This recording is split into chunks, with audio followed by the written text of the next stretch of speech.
안녕하세요. 수업방간자입니다. 오늘은 중학교 2학년 국어 시조 2편에 대하여 알아보겠습니다. 이 시조 2편을 알아보기 전에 제일 먼저 우리가 기본적으로 알고 가야 할 게 있는데요. 두 가지가 있어요. 크게 창작 의도하고 소통 맥락. 이 두 가지가 있는데 제일 먼저 창작 의도는 말 그대로 이걸 창작한 의도, 이걸 창작한 이유가 뭐냐, 왜 이거를 만들었느냐, 이걸 묻는 건데요. 이 창작 의도는 작품을 짓게 된 동기 또는 계기입니다. 예를 들어서 제가 오늘 아침에 등교할 때 거의 간당간당하게 시간이 없어가지고 아침에 못 먹고 나왔던 김치찌개에 대한 그리움을 생각하면서, 떠올리면서 시를 썼어요. 그럼 그때 제 창작 의도는 아침에 등교 시간에 늦어서 못 먹었던 김치찌개에 대한 그리움을 나타내기 위해 이렇게 될 수가 있어요. 좀 이해가 가셨나요? 그 창작 의도가 왜 있냐면은 사랑, 슬픔 같은 개인적인 정서를 표현하기 위해서 창작 의도를 쓰는 것도 있고요. 이 사랑, 슬픔 같은 경우에는 어떨 때 주로 나타나는 거죠? 네, 이별 상황이라고 보는 게 좀 더 쉬울 것 같네요. 그리고 두 번째, 현실 사회의 문제를 보여주려고 이 창작 의도를 드러내기도 합니다. 이렇게 파악을 하다 보면은 이 사람이 왜 이걸 지었느냐, 이 사람이 왜 이걸 만들었지? 이런 거를 생각을 하다 보면은 작품의 의미를 깊게 이해를 할 수가 있습니다. 그리고 소통 맥락은 작가가 만들어낸 문학 작품이 그때 그 시대의 사람들에게 어떤 의미로 읽혀졌는지 이걸 말하는 건데요.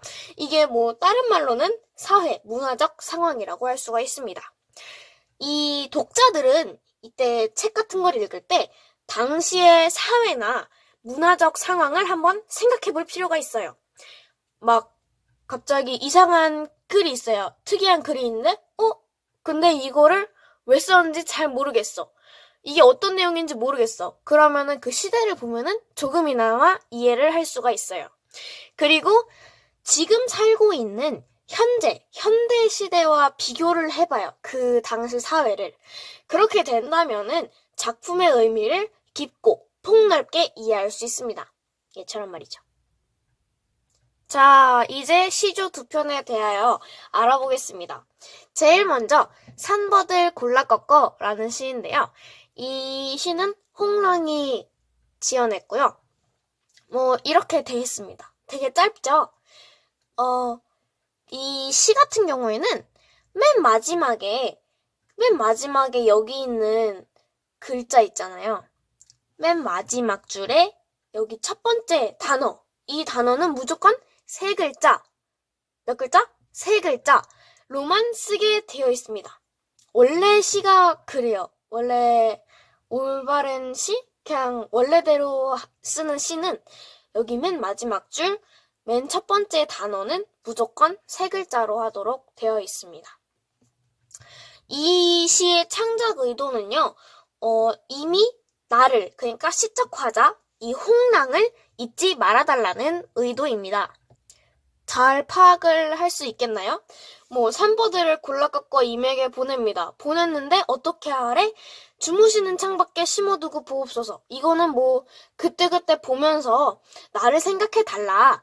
이런 내용이겠죠. 그러다 보니까 나를 생각해달라. 이걸 보면서 나를 생각해달라. 날 잊지 말아달라. 이런 의미로 해석이 되는 거죠. 자, 이제 설명으로 넘어가 볼게요. 시적 화자는 아까 제가 말씀드렸듯이 홍랑입니다. 이 홍랑은 기생이었어요. 그리고 이 최경창이라는 사람은 양반인데 시인이고 문장가예요. 되게 글 쓰는 것에 능한 사람이었는데 이 둘이 사랑에 빠졌는데 어느 날 이 최경창이 함경도에서 한양으로 가게 됩니다. 그래서 임진왜란의 병사로 참전하게 되는데요. 그때 이 이별을 할 때 지금 함경도에서 한양으로 가면은 이제 떠나는 거잖아요. 그러니까 홍랑이랑 멀어져야 되는데 그 이별 상황을 여기로, 이 시로 나타낸 거죠. 이별 상황에서도 당신을 사랑합니다. 그리고 날 잊지 말아주세요. 이런 거를 나타낸 시죠. 여기에는 이라는 말이 나오는데요. 산버들을 골라 꺾어 임에게 보냅니다. 근데 여기서 산버들이 의미하는 게 세 가지가 있어요. 첫 번째는 시적 화자의 분신이에요. 한마디로 그냥 산버들이 나인 것처럼 산버들을 창밖에 심어두고 보는데 이걸 생각할 때 누굴 생각해달래? 자기를 생각해달래요. 그러면은 이 산버들은 곧 산버들을 생각해달라, 나를 생각해달라. 한마디로 그 홍랑의 분신이라고 할 수가 있죠. 두 번째로는 임을 향한 마음입니다. 이때의 임은 최경창이겠죠. 임을 향한 마음을 산버들이라는 단어의 안에 의미에 넣게 되는 거죠. 그리고 마지막 세 번째는 이별의 징표입니다. 이별을 하지 않았다면은 특별한 날이 없으면 산버들을 주지를 않았겠죠. 하지만 이별 상황이고 나는 이 사람을 정말 좋아했는데 이 사람이 떠난대. 그러면은 뭐라도 주고 싶은 게 사람 마음이에요. 그리고 이 산버들을 줌으로써 이제 너와 내가 이별한다 이러는 표시가 될 수도 있는 거죠. 이거를 다 해석해서 봤을 때 지금 이 상황은 이별 상황인 거고 굉장히 애상적이고 굉장히 애틋하죠. 사랑 넘쳐나고 이별 상황임에도 불구하고 그리움 막 나타나고 그리고 또한 이 홍랑이라는 사람이나 최경창이라는 사람이나 다 그리워하고 있죠. 그 상대방을. 최경창에 대한 마음은 안 나와 있어요. 하지만 홍랑이 최경창에 대한 그리움이 있다는 것이 나와 있습니다. 다음 시는 천만리 머나먼 길에인데요. 이거는 왕방연이라는 사람이 저술했어요. 저술했다? 편했다. 지었다. 만들었다. 자, 이것도 조금 짧아요. 그리고 이것도 마찬가지로 맨 마지막 줄 첫 번째 단어는 무조건 세 글자로 구성이 되어야 합니다. 여기서 근데 천만리 머나먼 길 진짜 천만리였을까요? 아니요. 그 정도보다 더 했을 수도 있고 덜 했을 수도 있겠죠.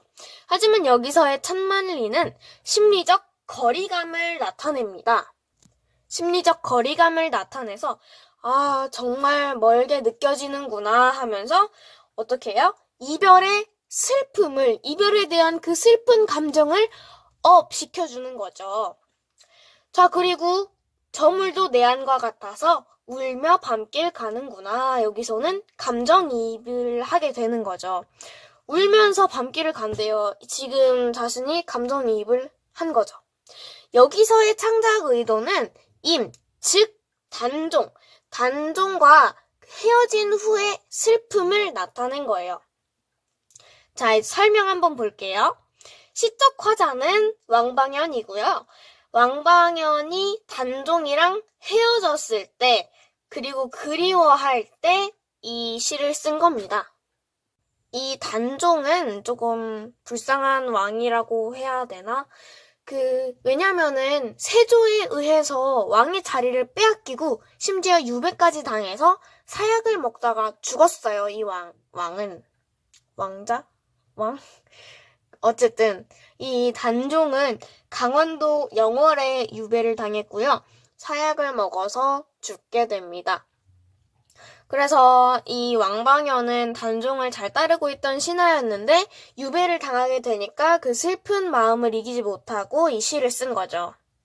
여기서 냉물이라는 단어가 나오진 않았지만 물, 그리고 내가에 있는 물이면 냉물이죠. 그렇게 추측을 할 수가 있고요. 여기서 냉물은 두 가지의 의미를 가지고 있습니다. 첫 번째는 시적 화자, 즉 왕방연의 감정이입 대상이죠. 저 물을 보면서 내 속과 같아가지고 울면서 밤길을 가는구나 이렇게 나와 있는 부분이 있는데요. 이때 감정이입을 했죠. 이 사람이 물을 보면서 그 냇가에 있는 냉물을 보면서 앉아서 딱 보고 있다가 갑자기 울음이 나와요. 나 같아서 되게 내 안과 같아서 감정이입을 하게 됩니다. 그래서 시적 화자의 감정이입의 대상이고요. 두 번째는 임과 이별한 슬픈 마음이에요. 냉물을 볼 때 울음이 그냥 나진 않겠죠. 너무 아름다워 이러면서 흘릴 수도 있겠지만 지금 상황 같은 경우에는 절대 그렇진 않고요. 그 맹물을 보면서 인과 이별한 슬픈 마음이 떠오른 거죠. 그렇기 때문에 뭐 감정이입을 할 수가 있던 거고요. 자, 여기도 마찬가지로 이별 상황이고요. 근데 여기서는 연인, 사랑하는 사람과의 이별 상황이 아닌 되게 존경하고 따르던 그런 사람과의 이별 상황인 거죠. 애상적이죠, 굉장히 이 시도. 그리고 그리움을 표현하고 있고요. 똑같네요. 첫 번째 시랑. 오늘 영상은 여기서 마무리하도록 하겠고요. 다음 시간에는 역사로 찾아뵙도록 하겠습니다. 안녕!